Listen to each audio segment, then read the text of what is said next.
Shalom. I want to start off by giving all praises to Yahweh, Bahasham, Yahweh Shai, Bahasham Rakar giving double honors to the apostle of this great millstone. Peace and blessings to brothers pushing his truth and sincerity in the Bob of all. It's the brother in the Apostle Kodash. All right, coming at you again with another lesson. All right, this time we're talking about that chastening from the Lord. All right, a very serious case. A lot of people take that as a joke, but or they take it the wrong way. All right, some people think, oh me, why hard times? Because you went off. The Lord trying to make you grow to be better. You know, a lot of people they in that good time spirit too, like that show Good Times.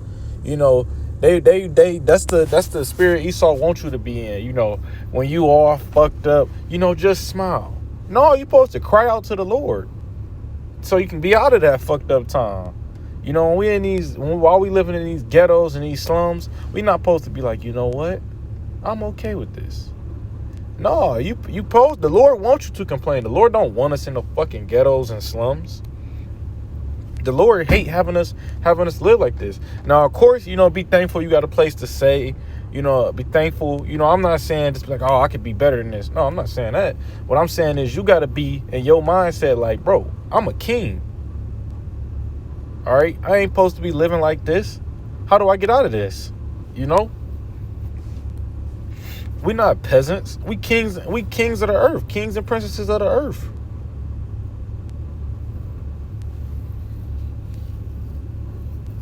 Right? So when you got somebody they okay with being fucked up, you know, you got to get away from people like that. Somebody that a nigga in the world he just don't got no job. He just okay with being fucked up. You know, that should piss us off because, you know, we supposed to be crying out to the Lord, begging him to get us out of here. Just like in Egypt, in Babylon, and all those Edomite slaveries, and all of them. Shit, same, nothing new under the sun. Right? It's nothing new under the sun. All right, but this is the word chasten. It says, inflict trouble or pain on for the purpose of correction. All right, so the Lord got us in these fucked up conditions so we can be corrected. Just how a parent is sending their child into timeout, that's just how the Lord doing. He putting us in a timeout. You know, we not, you know, when he wasn't acting right, so we don't get the kingdoms and the palaces and this peaceful place to live. No, we gotta live in the dangerous ghettos and slums because we was acting wrong. Same thing as being put in the corner. And if you want to be, you know, specific, we are put in corners. You know, ghettos are like small little areas that squeezed in. They just stack apartments and just make Jake live in them. Because that's what's affordable to them. You know, when you go through these Edomite neighborhoods, you don't see too many apartment complexes. It's just houses. Everybody got their own space. And when you get into the richer Edomite places, they down there got yards the size of football fields. Not even talking about your millionaires, just a little more wealthy Edomites. All right, but the average Jake, he living in an apartment complex with 600 neighbors to his fucking shoulder. And you niggas is okay with this? Bro, we supposed to be crying out to the Lord. All right? Of course, take it to the chin. Like, you know what? This life, my nation fucked up in this life I'm living. But hey, we gonna make this work. You know, we gotta make it work. You know, you gotta be like, I'ma still do the work of the Lord. I'ma still keep the commandments to the best of my ability. I'ma still grind. I'ma still strive. All right, I'ma still believe. But you gotta also be like, hey, you gotta have that mindset. I want to get out of here. You know, knowing what the kingdom of heaven is holding, you gotta be out of your fucking mind to be okay staying here. Who wants to stay here with all this pestilence, all these headaches, all this hell? All right, nobody wants to stay here. There's no prophet in the world or multitude, 1/3. Shit, Lord, you know, is no brother that wants to be here. We here to do it. This is a job. All right. This is Proverbs 3:11. My son, despise not the chastening of the Lord, neither be weary of his correction. All right. So like I was saying earlier, although we do want to get the hell out of this place, you also got to take it to the chin. You got to be like, hey, whatever I did in my past life or this life to deserve this, hey, I got to just go through it. All right, of course, pray for the mercies of David. Of course, pray for, deliverance, salvation. But, we got to take this one to the head, We did wrong as a nation. Not to mention, this was to help us grow anyways. It ain't like the Lord, like, I'm just done with Israel. Put them in the slums and let them burn out. No, he like, put them in the rough spot so they can grow. Diamonds are formed in the dirt. All right, gold is made pure through the fire. All right. This is the word weary, because it say, be not weary of his correction. Weary meaning tired or exhausted. Of course, we do get, tired of living in this world, things like that. But ultimately, you got to get up and be like, hey, I got to get up for tomorrow. You don't want to be one of them people that just give up. A nigga just laying on the couch all day like, I don't want to be here no more. No, fuck that. Nobody wants to be here. Shit. You think the trees want to live through this shit? You think the animals want to live through this time period? Even things on that level don't want to be here. So we know, the Lord already know we don't want to be here, but we got to go through it for the reward. So you got to you got to get up and you got to get on your feet and keep pushing. This is Job 5:17. Behold, happy is the man whom Yahweh correcteth, therefore despise not thou the chastening of the Almighty. The Lord is going to correct the ones that he loves. All right, so if you're going through something, shit, I'll give you an example. I had a fucking illness, all right, that I deal with till this day, that, it made me have a closer relationship with the Lord, because I couldn't depend on nobody else but the Lord to help me with this. Couldn't nobody help me with this but the Lord. When I drive, I got to depend on the Lord, because the passenger, whoever in the passenger seat, he can't help me steer. The people in the back, they can't tell me what's in front because I see it before them. All right. So ultimately, whatever the Lord put you through is between him and you. I spent out on the highway before and nothing happened. No dent, nothing. I just kept going like, well, shit. That was a chastening moment for me. Like, I was like, God damn. Like that brought fear of the Lord on me, because I'm just looking around like, bro, had any cars been around me, I would have just died. They would have smacked into me 70 miles per hour. I would have died instantly. Probably, I don't know, probably not instantly. Probably slow, painful death. Maybe instantly. It's up to the Lord. But all these things is ultimately to help us grow. All right. The reason why, this just from my, this just a way I like to think about it. When you walk as a kid, you got to walk everywhere. You can't drive. At the most, you got a bike. But when you a young kid or whatever, you got to walk or ride your bike or whatever. I'm just going to say walk. You got to walk from the store, walk to home, walk to school. And when you get older, you get a car and you like, man, I'm not walking no more. You going to be thankful as hell for your car. You're going to be like, man, I got blessed with a car. Man, I'm going to use this blessing from the Lord whenever I can. Of course, you still do a little walking here and there, corner store, stuff like that. But, when you get a car, you be so thankful. You supposed to be. You supposed to be like, call hello, how about Hashem Yahushai? Because it's a blessing. As to where having, you got car rides to work to take 30 minutes. Imagine if you ain't had no car and you got to catch 10-7 buses, wake up 4 hours earlier. That shit'd be crazy. Something as small as that can humble you. But that's chastening though. Imagine having to walk every fucking where you need to go. That would be real chastening. Because this world it's much larger to the point where you need a vehicle to get around. Imagine if we was in an ancient world and you had to walk to camp. That would be the one thing you did that day. Depending on where you live. If you live on the other side of town, you walk into camp by the time you wake up, and you walk into camp, and when you get home, that's your day in the ancient world. That's how it would be here too if we didn't have cars. That'd be your one thing. It wouldn't be no 10 different trips a day. Shit is spread out.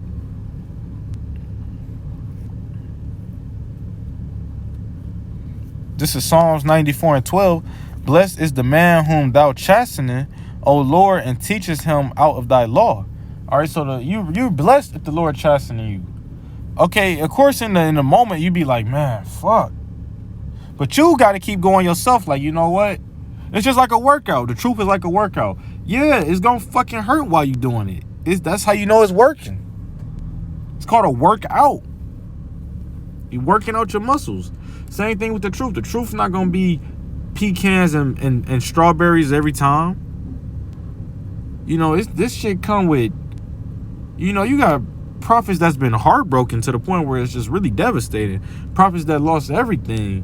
Prophets that, you know, gained everything but truly had nothing. Prophets that lived regular lives. Prophets that lived amazing lives. You know? Ultimately up to the Lord, but, you know, it's all about the, you know, it's a lot of chastening that come with all that stuff. People say more money, more problems. That shit is real. You know, you got an expensive car, that shit gonna take expensive bills. You know? You got an expensive house, now you gotta buy a fucking protective system because somebody will rob your house. You gotta pay extra for the extra. You know, this is real. You know, your car might not be working one day. Your fucking job may be closed down for a weekend. You actually need the funds that week. You know, shit like that happens.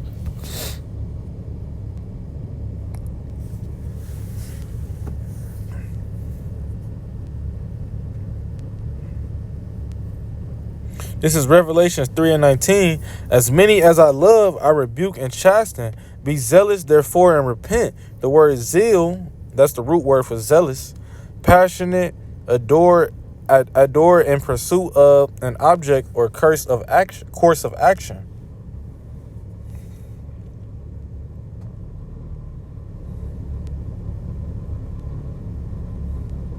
All right. So to be passionate, therefore. All right. So, you know, it says, as many as he loved, he rebuked. All right. That's just like your parents in the flesh. They see you doing something wrong. They supposed to correct you. Otherwise, they setting you up for failure, letting you think what you did was cool. All right. The Lord, he not allowing that. He gonna correct your ass. And if you choose to keep doing wickedness, the rest is on you. But the Lord is gonna correct you. The Lord is not unrighteous to do something. The Lord not gonna put you in a wicked position and be like, yeah, there's no way out. You just a wicked ass nigga. No, everybody got an option to be righteous or wickedness. I mean, to be righteous or wicked. The option is always there. It's just the fact that some people choose to be wicked. All right, I'm gonna give you a good example of this shit. I work at a job where we have you got the regular workers, you got your line leader, and you have your supervisor. Your line leader, he works on the floor with you and makes sure everything stays in order. You have your supervisor, who usually does not. He doesn't work on the floor. He works, on the upper level, and you see him from time to time. Where I work at, we didn't have a line leader for a while, so it was just, people doing whatever the fuck they want to do. Because the supervisor not coming. He's not coming around all the time, right? So we get a temporary line leader. This Jake, well,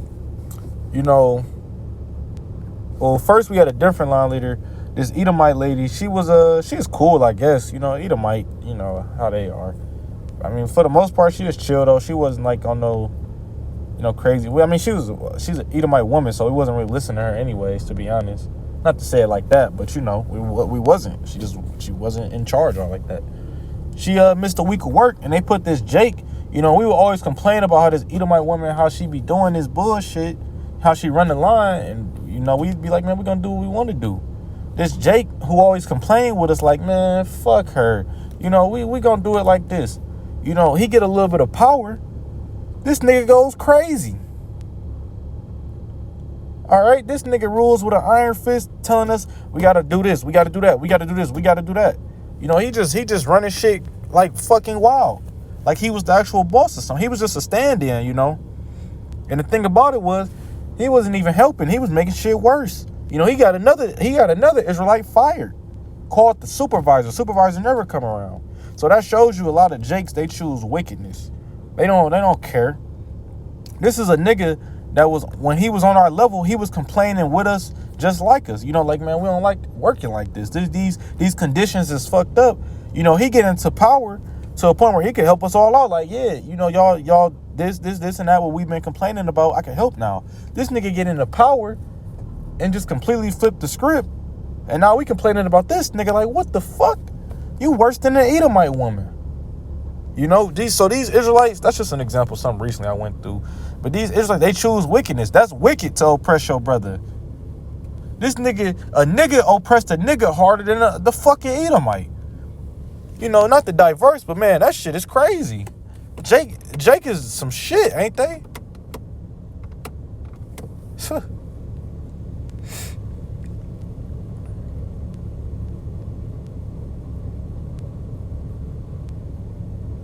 I'm going to end it with this. This is Nehemiah 9:31. Nevertheless, for my great mercy's sake, thou didst not utterly consume them, nor forsake them, for thou art gracious and merciful God. All right, so now, although the Lord put us through chastening, he's not going to, you know, Malachi 3:6, I'm the Lord, I change not. He's not going to go back on his word. He promised us a promised land. He promised to make us a righteous people. He promised to put the laws in our inward part so that we may not sin again, so that we may not see death. Because according to the scriptures, you know, the wages of sin are death, so if you sin, you're going to die.